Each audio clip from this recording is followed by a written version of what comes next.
ప్రయాణికులు ఉన్నారు.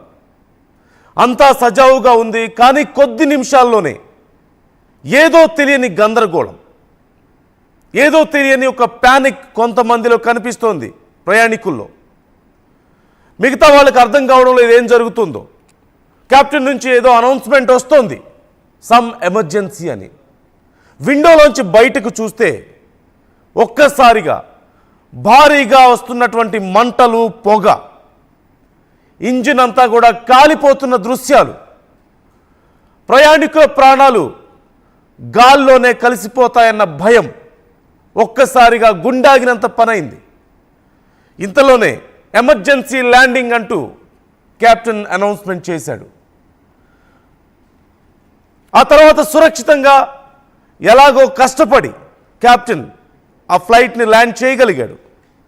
కానీ ఒక్క క్షణం తేడాతో, చాలా అతి కొద్ది సమయం తేడాతో మాత్రమే ఈ విమానం అత్యంత భారీ ప్రమాదం నుంచి 200 మందిగా పైగా ప్రయాణికులు తమ ప్రాణాలను పోగొట్టుకునే పరిస్థితి నుంచి చిన్న తేడాతో బయటపడగలిగారు. ఇది లాస్ ఏంజలస్లో జరిగిన ఘటన. లాస్ ఏంజలస్లో బోయింగ్ 767 విమానం బయలుదేరినటువంటి కొద్దిసేపటికే ఇంజన్లో భారీ మంటల కారణంగా ఇమ్మీడియట్గా ఎమర్జెన్సీ ల్యాండింగ్ చేయాల్సి వచ్చింది. సురక్షితంగా బయటపడ్డందుకు ప్రయాణికులు ఊపిరి పీల్చుకోగలిగారు. ఏ కొద్దిపాటి తేడా వచ్చినా, ఏ కొద్దిపాటి నిర్లక్ష్యం వహించినా, లేదా కాలం కలిసి రాకపోయినా వారందరి ప్రాణాలు గాల్లో కలిసిపోయేవి. గాల్లో ఉన్న విమానం పూర్తిగా బ్లాస్ట్ అయిపోయి ఉండేది ఖచ్చితంగా. కానీ కొద్దిపాటి అదృష్టం, డ్రైవర్ చాకచక్యంగా వ్యవహరించడంతో, అక్కడ ఉన్నటువంటి కెప్టెన్ చాకచక్యంగా వ్యవహరించడంతో వాళ్ళందరూ కూడా సురక్షితంగా బయటపడ్డారు. ఈ విమాన ప్రమాదం ఇప్పుడు సంచలనంగా మారింది. విమానం ఇంజిన్లో ఒక్కసారిగా మంటలు చెలరేగాయి. డెల్టా ఎయిర్లైన్స్కి సంబంధించిన బోయింగ్ 767 విమానానికి ఈ ప్రమాదం చోటు చేసుకుంది. లాస్ ఏంజలస్ ఎయిర్పోర్ట్లో టేకాఫ్ అయిన కాసేపటికే మంటలు వ్యాపించాయి. విమానం గాల్లో ఉండగా ఇంజిన్లో సాంకేతిక సమస్య వచ్చి విమానం ఎడమ ఇంజిన్ నుంచి మంటలు వ్యాపించాయి. మంటల్ని గుర్తించిన ఏటీసీకి సమాచారం ఇచ్చాడు పైలట్. వెంటనే లాస్ ఏంజలస్ ఎయిర్పోర్ట్లో తిరిగి ల్యాండింగ్ చేశారు. ప్రమాద సమయంలో విమానంలో 356 మంది ఉన్నట్లుగా తెలుస్తోంది. సిబ్బంది కూడా ఉన్నారు. లాస్ ఏంజలస్ నుంచి అట్లాంటా వెళ్తుండగా ఈ ప్రమాద ఘటన చోటు చేసుకుంది. నిన్న మనం చూసాం ఇండియాలో జరిగినటువంటి అత్యవసర ల్యాండింగ్ పరిస్థితి. అంతకుముందు ఢిల్లీ నుంచి గోవా వెళ్తున్నటువంటి ఫ్లైట్ కూడా అత్యవసరంగా ల్యాండింగ్ చేయాల్సి వచ్చింది ముంబైలో. ఇలా ప్రతిసారి ఎక్కడో ఒక చోట అమెరికన్ ఎయిర్లైన్స్ కానీ, లేదంటే ఇండిగోనా, లేదంటే ప్రతి దాంట్లోనూ ఎక్కడో ఒక చోట ఇలాంటి ఘటనలు చోటు చేసుకుంటూనే ఉన్నాయి.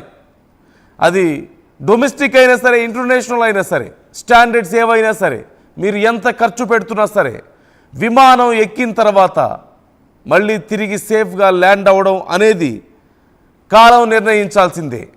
పరిస్థితులు అంత దారుణంగా ఉన్నాయి.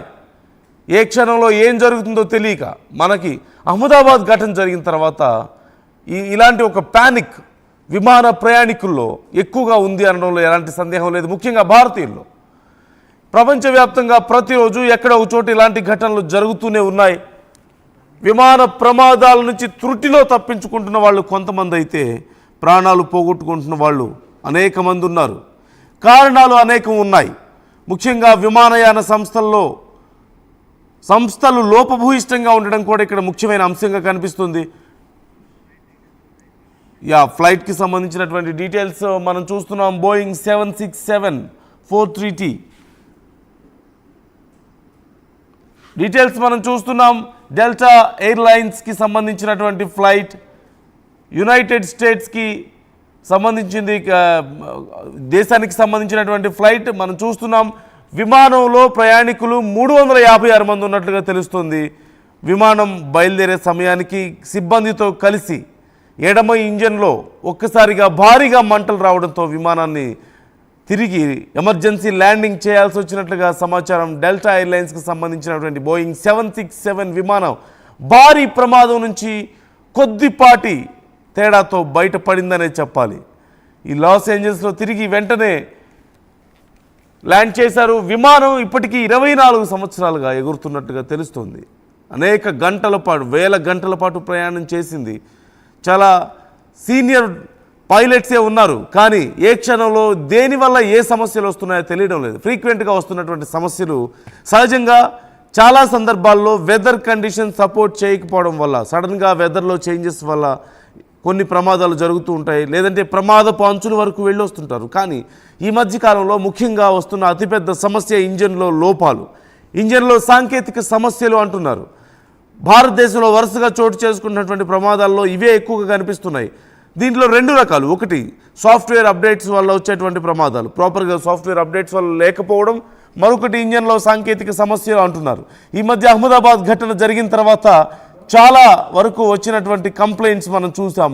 చాలా విమాన సంస్థలు సర్వీసింగ్ సరిగా చేయించకపోవడం, ఎక్కువ ఖర్చు అవుతుందన్న ఉద్దేశంతో సరిగా సర్వీసింగ్ వ్యవస్థను నిర్వహించలేకపోవడం, అలాగే ఎక్స్పైర్ అయిపోయినటువంటి కొన్ని పార్ట్స్ను కొనసాగించడం, ఇలా చాలా కారణాలు. అలాగే ముఖ్యంగా సిబ్బంది శిక్షణ విషయంలో నెగ్లిజెన్స్ ఉండడం కూడా ఇది చాలా ముఖ్యమైన అంశంగా మారింది.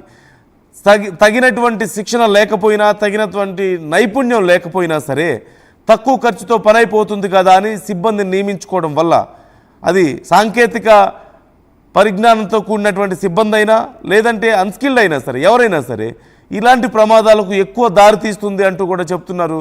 ఈ నేపథ్యంలో విమానయాన సంస్థల విషయంలో మరింత కఠినంగా వ్యవహరించాలి, మరింత ఇన్స్పెక్షన్ కఠినంగా ఉండాల్సిన అవసరం ఎంతైనా ఉంది అనే అభిప్రాయాలు వ్యక్తమవుతున్నాయి. ఇప్పుడు లాస్ ఏంజలీస్లో చాలా అతి కొద్దిపాటి తేడాతో, అదృష్టంతో 300కు పైగా ప్రజలు తమ ప్రాణాలు సురక్షితంగా బయటపడ్డాయనే ఆనందంలో ఉన్నారు. కానీ ఏ కొద్దిపాటి తేడా వచ్చినా సరే, మరికొద్ది క్షణాలు ఈ ప్రమాదాన్ని గుర్తించడం లేట్ అయినా సరే వారందరి ప్రాణాలు కూడా గాల్లో కలిసిపోయి ఉండేవి అనడంలో ఎలాంటి సందేహం లేదు.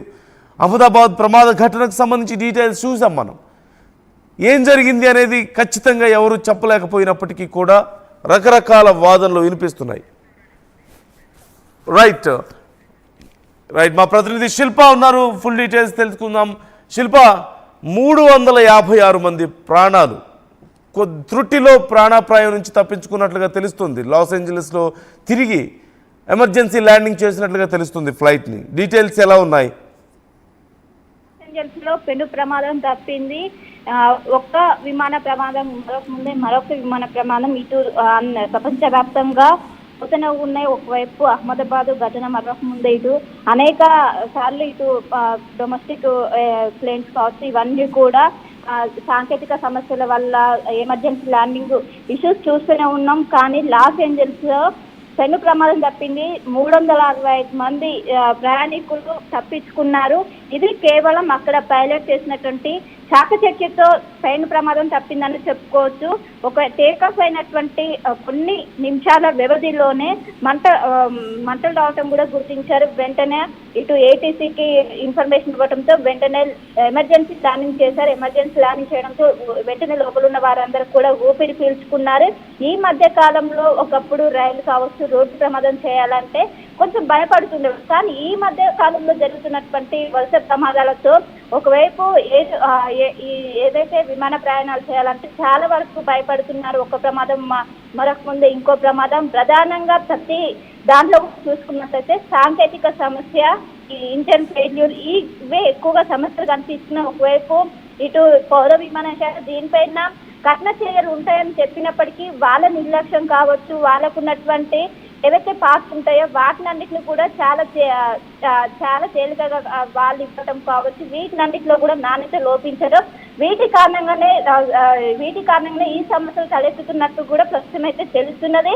దీనిపైన ఒకవైపు కఠినంగా వ్యవహరిస్తున్నప్పటికీ వీళ్ళలో మాత్రం మార్పు రావడం లేదు. చాలా మంది ప్రయాణికులు, వందల వేల ప్రయాణికులతో వాళ్ళు చిలగాట మారుతున్నారని చెప్పుకోవచ్చు.